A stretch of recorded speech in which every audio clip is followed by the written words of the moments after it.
사무엘상 14장 16절에서 23절. 베냐민 기브아에 있는 사울의 파수꾼이 바라본즉 허다한 블레셋 사람들이 무너져 이리저리 흩어지더라. 사울이 자기와 함께한 백성에게 이르되 우리에게서 누가 나갔는지 점호하여 보라 하여 점호한즉 요나단과 그의 무기를 든 자가 없어졌더라.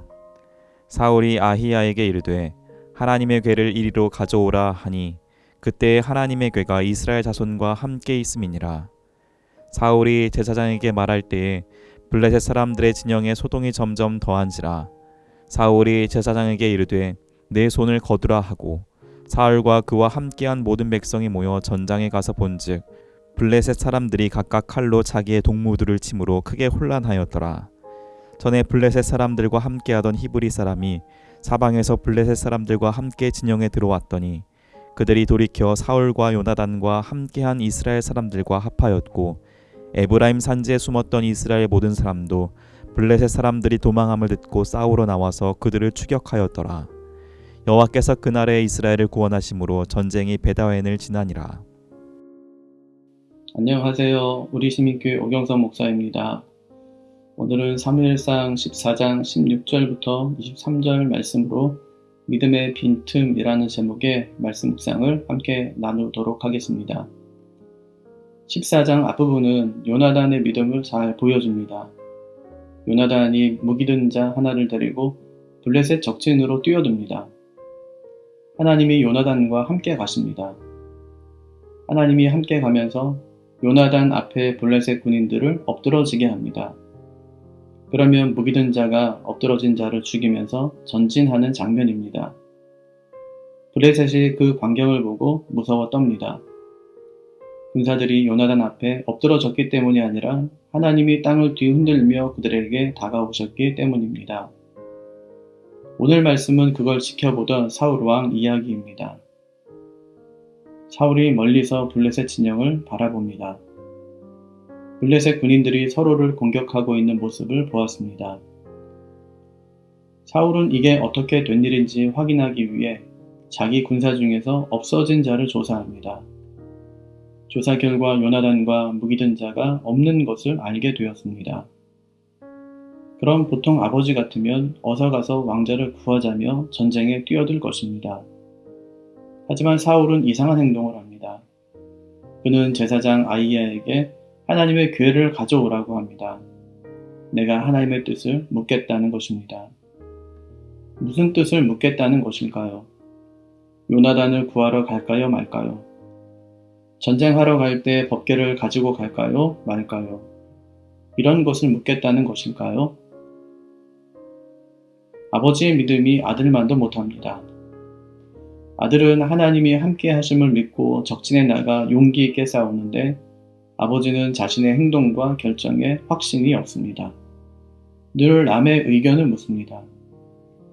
만약 13장에서 사무엘과 헤어지지 않았다면 어떻게 하는 게 좋겠냐고 사무엘에게 물었을 것입니다. 하지만 그가 없자 하나님께 버림받은 엘리 가문의 제사장 아히야에게 도움을 요청합니다. 어서 법궤를 가져오라는 것입니다. 아히야가 법궤를 가져옵니다. 아히야가 법궤 앞에서 판결 흉패를 꺼내려 합니다. 우림과 둠림을 꺼내 하나님의 뜻을 알려고 합니다. 그때 사울이 아히야의 행동을 멈추게 합니다.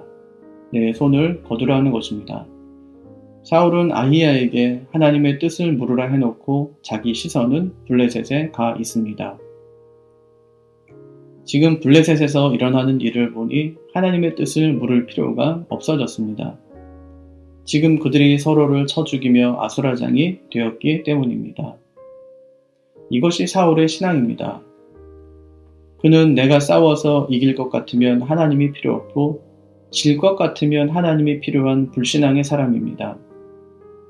그런데 이것은 우리의 삶에도 자주 나타납니다. 쉽고 간단한 일은 기도하지 않습니다.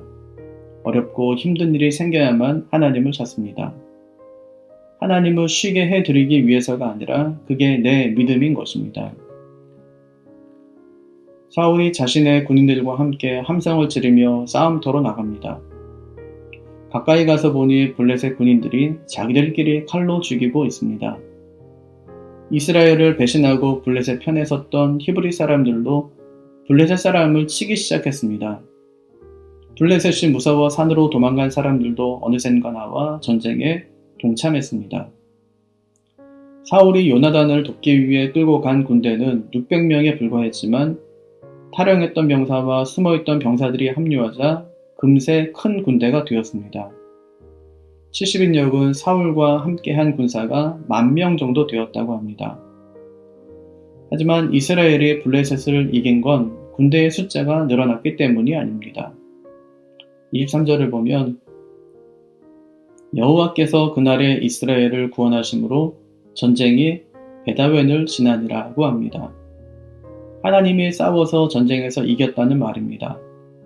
하지만 믿음 없는 사울은 내가 군대를 이끌고 나갔고 제대로 된 무기 하나 없이 전쟁에서 이겼고 사무엘 없이도 얼마든지 이스라엘을 통치할 수 있는 왕임을 자랑하고 싶었을 것입니다. 사울은 이 전쟁에 숟가락을 꽂습니다. 자기 아들이 믿음으로 나가 싸웠고 하나님이 함께해 이기게 하신 전쟁을 자기가 싸워 승리한 전쟁으로 만들려고 합니다. 그래서 도망치는 블레셋 군대를 추격합니다. 그들이 자기 땅으로 도망가기 전에 그들을 전멸시키려고 합니다.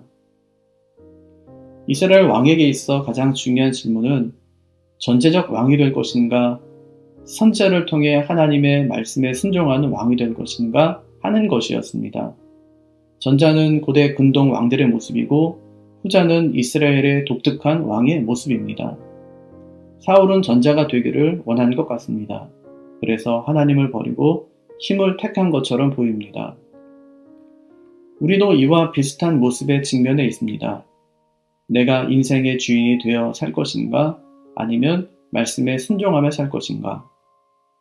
하나님 나라의 대리 통치자가 될 것인가? 아니면 내 왕국을 위해 하나님을 이용할 것인가? 요나단은 하나님 대신 블레셋 군대를 향해 갑니다. 그는 사울이 가지지 못한 믿음을 가졌습니다. 이 전쟁은 2명이 싸워도 이기는 전쟁입니다. 600명도 많고 10,000명이라면 더더욱 많습니다. 하나님의 전쟁은 숫자나 작전으로 이기는 게 아닙니다. 순종으로 이깁니다. 믿음은 하나님을 보게 하고 불신앙은 숫자를 보게 합니다. 나는 어디서 힘을 얻습니까? 하나님입니까? 숫자입니까? 믿음으로 행동해야 될 때 사람을 찾고 상황을 살피고 군대의 숫자를 헤아리면 전쟁에서 이겼어도 하나님이 하셨다고 기쁨으로 고백할 수 없습니다. 그 전쟁은 내 판단이 옳았고 내가 잘 싸워서 이긴 전쟁이 됩니다.